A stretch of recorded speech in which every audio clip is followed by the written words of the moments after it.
po si Oberyn Nigel V. Lin. Ikukwento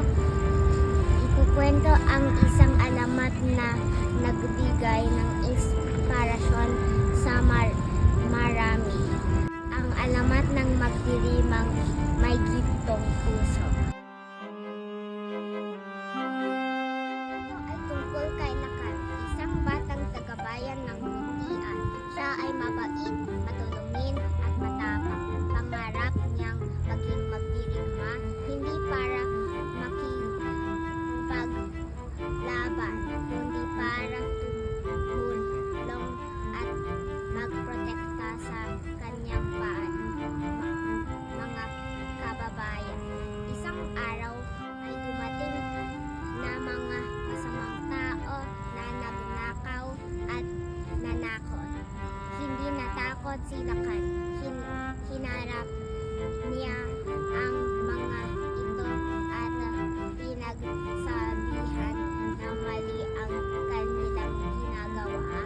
Dahil sa kanyang tapang at kabutihan, umalis ang mga saralin at hindi bumalik. Pagtapos dumating ang isang matandang maghiwaga na kapalan. Si Lakan ay gintong pusong bilang tanda ng kanyang kabutihang loob.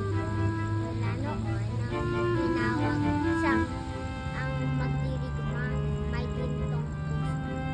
Mga aral sa kwento. Ang kwentong ito ay nagtuturo sa atin na ang tunay